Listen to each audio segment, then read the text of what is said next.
ইরানের হাতে আইসিবিএম ক্ষেপণাস্ত্র, ভয়ে যুদ্ধ বন্ধ করতে মরিয়া ট্রাম্প। বাংলাদেশের সিলেটের পাহাড়ে লুকিয়ে আছে পারমাণবিক উপাদান। ডাকসু নেতার বক্তব্য ঘিরে তুমুল বিতর্ক ও প্রশ্নের ঝড়। ৪৮ ঘণ্টায় ১২ বার ভূমিকম্প। ইরান কি গোপনে পারমাণবিক পরীক্ষা চালাচ্ছে? জার্মানিতে যুক্তরাষ্ট্রের সৈন্য কেন আছে? সরিয়ে নিলে কি হতে পারে? চিপ সংকটে ব্যাহত হতে পারে আইফোন সরবরাহ। নতুন ১৪ দফা প্রস্তাবে ইরানের চাপ। যুদ্ধবিরতি ও হরমুজ সংকট নিয়ে ওয়াশিংটন তেহরানে টান উত্তেজনা। তাইওয়ানের কাছে চীনের একাধিক যুদ্ধবিমান জাহাজ। বাড়ছে আঞ্চলিক উত্তেজনা। আসসালামু আলাইকুম। ট্রাস্ট নিউজ 24-এর ৮টার খবরে আপনাদের সবাইকে স্বাগতম। এতক্ষণ শুনছিলেন সংবাদ শিরোনাম, এখন বিস্তারিত।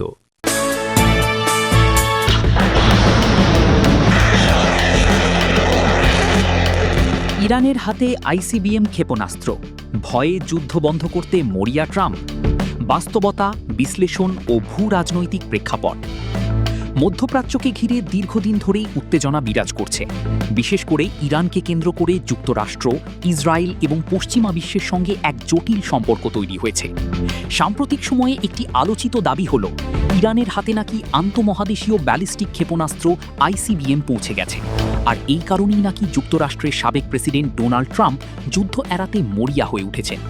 এই দাবিগুলো কতটা সত্য, কতটা অনুমান, তা বিশ্লেষণ করা জরুরি। আইসিবিএম কি?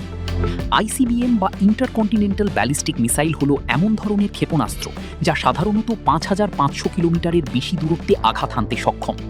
এই ধরনের ক্ষেপণাস্ত্র পৃথিবীর এক প্রান্ত থেকে অন্য প্রান্তে পৌঁছাতে পারে এবং অনেক ক্ষেত্রে এতে পারমাণবিক ওয়ারহেড বহনের সক্ষমতা থাকে। যুক্তরাষ্ট্র, রাশিয়া, চীন এই ৩ দেশ দীর্ঘদিন ধরেই আইসিবিএম প্রযুক্তিতে অগ্রগামী। ইরানের বর্তমান ক্ষেপণাস্ত্র সক্ষমতা। বাস্তবতা হলো, ইরান এখনও আনুষ্ঠানিকভাবে আইসিবিএম সক্ষমতা অর্জন করেছে এমন কোনো নিশ্চিত প্রমাণ আন্তর্জাতিকভাবে স্বীকৃত নয়। তবে ইরান মধ্যম পাল্লার ব্যালিস্টিক ক্ষেপণাস্ত্র এমআরবিএম এবং স্বল্প পাল্লার ক্ষেপণাস্ত্রে বেশ উন্নত।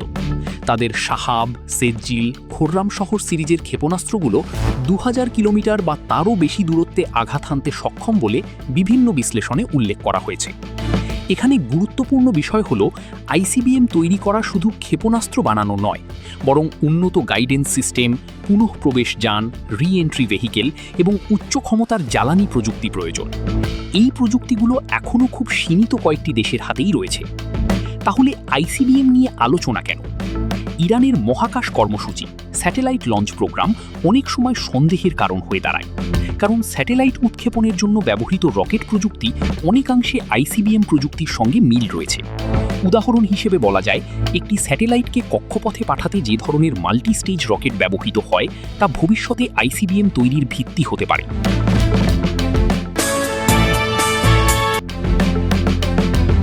বাংলাদেশের সিলেটের পাহাড়ে লুকিয়ে আছে পারমাণবিক উপাদান। ডাকসু নেতার বক্তব্য ঘিরে তুমুল বিতর্ক ও প্রশ্নের ঝড়। বাংলাদেশের রাজনৈতিক অঙ্গন, শিক্ষাঙ্গন এবং সামাজিক মাধ্যমে গত কয়েকদিন ধরে তুমুল আলোচনার জন্ম দিয়েছে ঢাকা বিশ্ববিদ্যালয়ের কেন্দ্রীয় ছাত্র সংসদ ডাকসুর সাহিত্য সম্পাদক মোসাদ্দেক আলীর এক মন্তব্য। তার দাবি, সিলেট অঞ্চলের পাহাড়ি এলাকায় লুকিয়ে আছে পারমাণবিক বোমা তৈরির প্রধান উপাদান এবং তা যদি উত্তোলন করা যায় তবে ভারতকে কয়েকবার ধ্বংস করার মতো শক্তি তৈরি করা সম্ভব। এই মন্তব্যকে কেন্দ্র করে দেশ জুড়ে সমালোচনা, উদ্বেগ এবং কৌতূহল একসাথে সৃষ্টি হয়েছে।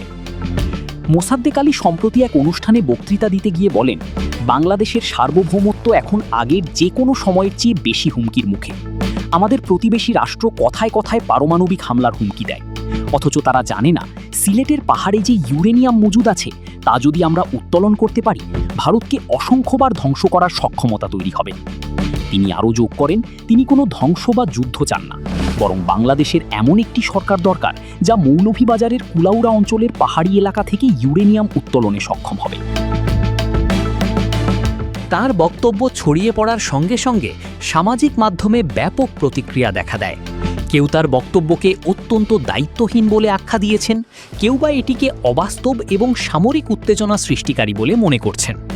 এদিকে অনেকেই প্রশ্ন তুলেছেন, আদৌ কি সিলেট অঞ্চলের পাহাড়ে ইউরেনিয়াম বা অন্য কোনো পারমাণবিক উপাদানের মজুদ আছে? থাকলেও কতটা, এবং তা উত্তোলনযোগ্য কিনা?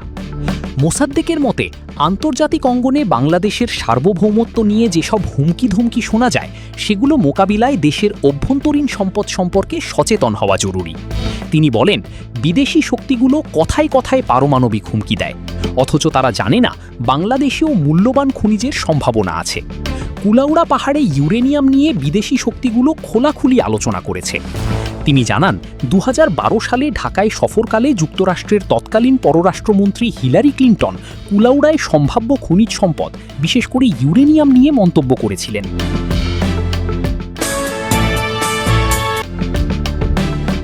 48 ঘন্টায় 12 বার ভূমিকম্প। ইরান কি গোপনে পারমাণবিক পরীক্ষা চালাচ্ছে?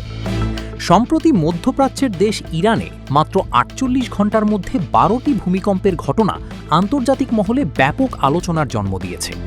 একের পর এক ভূকম্পন শুধু স্থানীয় জনগণের মধ্যে আতঙ্কই সৃষ্টি করেনি, বরং বিশ্বজুড়ে বিশ্লেষকদের মনে নতুন করে প্রশ্ন তুলেছে। এগুলো কি শুধুই প্রাকৃতিক ভূমিকম্প, নাকি এর পেছনে লুকিয়ে আছে কোনো গোপন সামরিক কার্যক্রম, বিশেষ করে পারমাণবিক পরীক্ষা? ভূমিকম্পের অস্বাভাবিকতা, সন্দেহের শুরু। ভূমিকম্প পৃথিবীর স্বাভাবিক একটি প্রক্রিয়া, তবে স্বল্প সময়ে একই অঞ্চলে বারবার ভূমিকম্প হওয়া সাধারণত ভূতাত্ত্বিক দিক থেকে গুরুত্বপূর্ণ সংকেত বহন করে। বিশেষজ্ঞদের মতে, যদি কোনো নির্দিষ্ট এলাকায় খুব অল্প সময়ের মধ্যে একাধিক কম্পন অনুভূত হয়, তবে তা টেকটনিক প্লেটের অস্থিরতার ফল হতে পারে। কিন্তু ইরানের সাম্প্রতিক ঘটনায় কিছু অস্বাভাবিক দিক লক্ষ্য করা গেছে। বেশ কয়েকটি কম্পনের গভীরতা ছিল তুলনামূলক কম। কম্পনের ধরন ছিল কিছু ক্ষেত্রে বিস্ফোরণ সদৃশ। নির্দিষ্ট কিছু অঞ্চলে কেন্দ্রীভূত ছিল এই কম্পন। এই বৈশিষ্ট্যগুলো অনেক সময় ভূগর্ভস্থ বিস্ফোরণের সাথেও মিলে যায়, যা সাধারণত পারমাণবিক পরীক্ষার ক্ষেত্রে দেখা যায়। পারমাণবিক পরীক্ষার প্রসঙ্গ। বিশ্বে পারমাণবিক শক্তিধর দেশগুলো অতীতে বহুবার ভূগর্ভস্থ পারমাণবিক পরীক্ষা চালিয়েছে। এসব পরীক্ষার ফলে সৃষ্ট কম্পন অনেক সময় ভূমিকম্প হিসাবে শনাক্ত হয়। উদাহরণস্বরূপ, উত্তর কোরিয়ার পারমাণবিক পরীক্ষাগুলো বিশ্বব্যাপী সিসমিক স্টেশনে ভূমিকম্প হিসাবে ধরা পড়েছিল। জার্মানিতে যুক্তরাষ্ট্রের সৈন্য কেন আছে? সরিয়ে নিলে কি হতে পারে? যুক্তরাষ্ট্রের প্রেসিডেন্ট ডোনাল্ড ট্রাম্প জার্মানিতে মোতায়েন থাকা 36,400 মার্কিন সেনা সদস্যের মধ্য থেকে 5,000 সেনা সরিয়ে নিচ্ছেন। ইরানের চলমান যুদ্ধে তেহরানের কৌশলের কাছে যুক্তরাষ্ট্র হেরে গেছে এবং অপদস্থ হয়েছে বলে জার্মান চ্যান্সেলর ফ্রিডরিখ মেটসের মন্তব্যের কয়েকদিন পরই এই সিদ্ধান্ত জানান তিনি। জার্মানিতে মার্কিন সেনা উপস্থিতিকে সামরিক জোট ন্যাটোর প্রতিরক্ষা সক্ষমতার গুরুত্বপূর্ণ অংশ হিসেবে বিবেচনা করা হয়। একই সঙ্গে এটি বিশ্বের বিভিন্ন অঞ্চলে যুক্তরাষ্ট্রের সামরিক শক্তি প্রদর্শনের জন্যও জরুরি। এখন দেখা যাক যুক্তরাষ্ট্র কেন জার্মানিতে সামরিক ঘাঁটি রেখেছে, সেগুলোর ভূমিকা কী, এবং জার্মানি থেকে সেনা কমানোর সিদ্ধান্ত কেন যুক্তরাষ্ট্রের জন্য ক্ষতির কারণ হতে পারে। যুক্তরাষ্ট্র কেন জার্মানিতে সামরিক ঘাঁটি রেখেছে? জার্মানিতে যুক্তরাষ্ট্রের সামরিক উপস্থিতি শুরুটা হয়েছিল দ্বিতীয় বিশ্বযুদ্ধের সময় 1945 সালে। তখন জার্মানিতে নাৎসি শাসনের পতনের পর যুক্তরাষ্ট্রের প্রায় 16 লাখ সেনা দেশটিতে মোতায়েন করা হয়। এক বছরের মধ্যে এই সংখ্যা কমে 3 লাখের নিচে নেমে আসে। তখন তারা মূলত জার্মানির দখলকৃত অংশ পরিচালনা করত। এরপর ধীরে ধীরে সেনার সংখ্যা আরও কমে যায়। স্নায়ুযুদ্ধ শুরু হলে পরিস্থিতি বদলে যায়। তখন যুক্তরাষ্ট্রের লক্ষ্য ছিল জার্মানি পুনর্গঠন ও সমাজতান্ত্রিক সোভিয়েত ইউনিয়নের বিরুদ্ধে শক্তপোক্ত প্রতিরক্ষা ব্যবস্থা গড়ে তোলা। ওই সময় থেকেই জার্মানিতে মার্কিন ঘাঁটিগুলো স্থায়ী হয়ে যায়, বিশেষ করে 1949 সালে পশ্চিম জার্মানি ও সামরিক জোট নেটো প্রতিষ্ঠার পর। স্নায়ুযুদ্ধের সময় জার্মানিতে প্রায় 50টি বড় ঘাঁটি এবং 800টির বেশি সামরিক স্থাপনা পরিচালনা করত যুক্তরাষ্ট্র। এর মধ্যে ছিল বিমান ঘাঁটি, সেনা ব্যারাক ও গোয়েন্দা পর্যবেক্ষণ কেন্দ্র। 1989 সালে বার্লিন প্রাচীরের পতন এবং 2 বছর পরে সোভিয়েত ইউনিয়নের পতনের পর এসব ঘাঁটির অনেকগুলো বন্ধ হয়ে যায়। চিপ সংকটে ব্যাহত হতে পারে আইফোন সরবরাহ। অ্যাপেলের সাম্প্রতিক ব্যবসায়িক প্রতিবেদনে এক মিশ্র চিত্র ফুটে উঠেছে। দীর্ঘ কয়েক বছরের মধ্যে প্রতিষ্ঠানটির বিক্রি সর্বোচ্চ পরিমাণে বাড়লেও চিপ সংকটের কারণে আইফোন উৎপাদন ও সরবরাহে হিমশিম খাচ্ছে। মেমোরি চিপের ঘাটতি আইফোন বিক্রির গতিকে কমিয়ে দিয়েছে বলে জানিয়েছে প্রতিষ্ঠানটি। অ্যাপেলের 15 বছরের সফল প্রধান নির্বাহী টিম কুকের বিদায় এবং জন টার্নাসের দায়িত্ব নেওয়ার আগ মুহূর্তে এই তথ্য সামনে এলো। বাজারে বর্তমানে আইফোন 17 প্রো সিরিজ এবং তুলনামূলক সস্তা ম্যাকবুক নিও এর ব্যাপক চাহিদা রয়েছে। তবে টিম কুক সতর্ক করে বলেছেন, বিশ্বজুড়ে চিপের ব্যাপক ঘাটতির কারণে এই পণ্যগুলোর উৎপাদন ব্যাহত হতে পারে। আইফোনের জন্য প্রয়োজনীয় উন্নত প্রসেসর তৈরি করে তাইওয়ানের TSMC, যারা AI প্রসেসর তৈরির ক্ষেত্রে বিশ্বের শীর্ষস্থানীয় প্রতিষ্ঠান। চাহিদার তুলনায় সরবরাহে ঘাটতি থাকায় অ্যাপেল এখন বিপাকে পড়েছে। বাজার বিশ্লেষকদের মতে, চিপ সংকটের প্রভাবে বছরের শেষ দিকে অ্যাপল তাদের পণ্যের দাম বাড়াতে পারে। গবেষণা সংস্থা IDCর সিনিয়র ডিরেক্টর নাবিলা পোপাল বলেন, অ্যাপল হয়তো আসন্ন শরৎ মৌসুমে প্রো এবং প্রো ম্যাক্স মডেলের দাম বাড়িয়ে দেবে। আর যদি তা নাও করে, তবে তাদের নতুন ফোল্ডেবল আইফোন সেই ঘাটতি পুষিয়ে দিতে পারে। ফোল্ডেবল এই আইফোনের দাম $2200 বেশি হতে পারে বলে ধারণা করা হচ্ছে। অ্যাপল বর্তমানে মাইক্রোসফট ও অ্যালফাবেটের মতো প্রতিদ্বন্দ্বীদের সঙ্গে পাল্লা দিতে নিজেদের AI প্রযুক্তিতে ব্যাপক বিনিয়োগ করছে। চলতি বছরের সেপ্টেম্বরে জন টার্নাস দায়িত্ব নেওয়ার পর এই খাতে আরও বড় পরিবর্তনের সম্ভাবনা রয়েছে। টিম কুক তখন নির্বাহী চেয়ারম্যান হিসাবে থাকবেন। বিনিয়োগকারীরা আশা করছেন, জুনে অনুষ্ঠিতব্য অ্যাপেলের বার্ষিক ডেভেলপার সম্মেলনে তাদের AI পরিকল্পনা নিয়ে বিস্তারিত জানা যাবে। বর্তমানে প্রতিষ্ঠানটি তাদের আর্থিক সক্ষমতা কাজে লাগিয়ে AI যুগের উচ্চ খরচ সামাল দেওয়ার এবং বাজারে নিজেদের শীর্ষস্থান ধরে রাখার কৌশল নিয়ে কাজ করছে। চিপ সংকট থাকলেও সামনের প্রান্তিকে অ্যাপেলের বিক্রি 14 থেকে 17% পর্যন্ত বাড়তে পারে বলে পূর্বাভাস দেওয়া হয়েছে।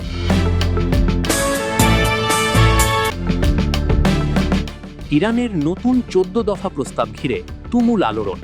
যুদ্ধ বন্ধ, হরমুজে অবরোধ প্রত্যাহার সহ বিস্তৃত দাবিতে অচলাবস্থায় ওয়াশিংটন তেহরান।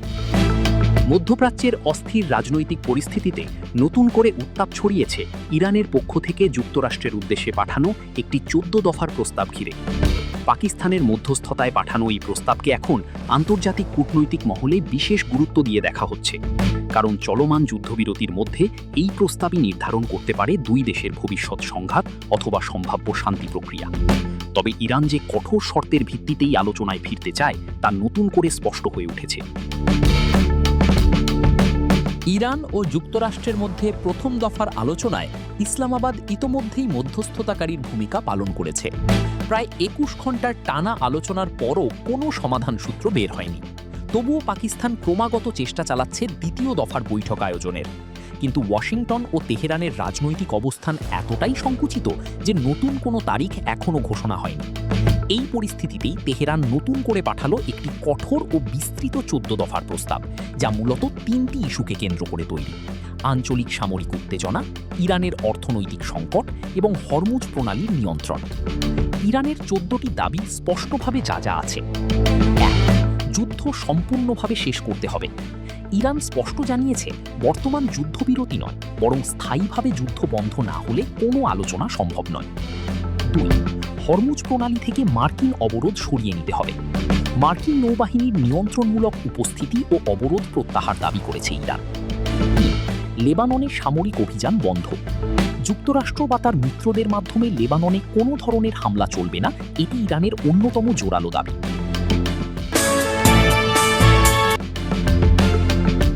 তাইওয়ানের কাছে চীনের একাধিক যুদ্ধবিমান জাহাজ, বাড়ছে আঞ্চলিক উত্তেজনা।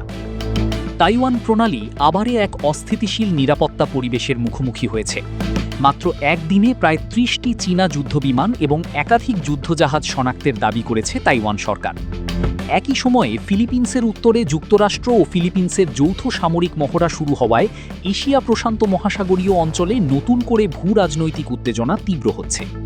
সংশ্লিষ্ট বিশেষজ্ঞরা বলছেন, চীন ও মার্কিন নেতৃত্বাধীন জোটের শক্তি প্রদর্শন এখন এই অঞ্চলে অঘোষিত প্রতিযোগিতায় রূপ নিয়েছে। চীনের সামরিক তৎপরতা বাড়ছেই। শনিবার 2 মে সকাল পর্যন্ত তাইওয়ানের আশপাশের আকাশ ও সমুদ্রে চীনের সামরিক উপস্থিতি নাটকীয়ভাবে বেড়েছে বলে জানায় তাইওয়ানের প্রতিরক্ষা মন্ত্রণালয়। তাদের তথ্যমতে গত 24 ঘণ্টায় 29টি চীনা সামরিক বিমান, 6টি নৌযান এবং 2টি সরকারি জাহাজ দ্বীপটির নিকটবর্তী এলাকায় প্রবেশ করেছে। তাইওয়ান দাবি করেছে, চীনা বিমানগুলোর মধ্যে অন্তত 15টি তাইওয়ান প্রণালীর মধ্যরেখা অতিক্রম করেছে, যা তাইওয়ানের দৃষ্টিতে একটি গুরুতর উস্কানি।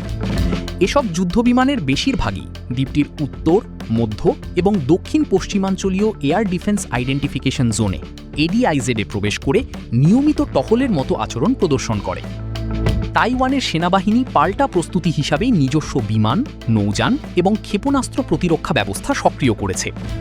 প্রতিরক্ষা মন্ত্রণালয় জানায়, বেইজিংয়ের সাম্প্রতিক তৎপরতা অঞ্চল জুড়ে কেবল উত্তেজনাই তৈরি করছে না, বরং তাইওয়ানের নিরাপত্তার জন্যেও সরাসরি হুমকি হয়ে দাঁড়াচ্ছে। তাইওয়ানের তীব্র প্রতিক্রিয়া, এটি অনুপ্রবেশ। দ্বীপরাষ্ট্রটির প্রেসিডেন্ট লাই চিং-তে চীনের এই পদক্ষেপের কঠোর নিন্দা জানিয়ে বলেছেন, তাইওয়ানের আকাশসীমা বা আঞ্চলিক পানিসীমায় যে কোনো অনধিকার প্রবেশ আমাদের সার্বভৌমত্বের ওপর সরাসরি আঘাত। তিনি আরও বলেন, বেইজিংয়ের এই ধরনের আচরণ কেবল তাইওয়ান নয়, গোটা অঞ্চলের স্থিতিশীলতার জন্য বিপজ্জনক। তাইওয়ান নিজেদের একটি স্বাধীন ও সার্বভৌম রাষ্ট্র হিসাবে দাবি করে আসছে। অন্যদিকে চীন তাইওয়ানকে নিজেদের বিচ্ছিন্ন একটি প্রদেশ মনে করে, যা ভবিষ্যতে প্রয়োজনে বল প্রয়োগ করে হলেও মূল ভূখণ্ডের সঙ্গে একীভূত করা হবে বলে বেইজিং বারবার ঘোষণা দিয়েছে।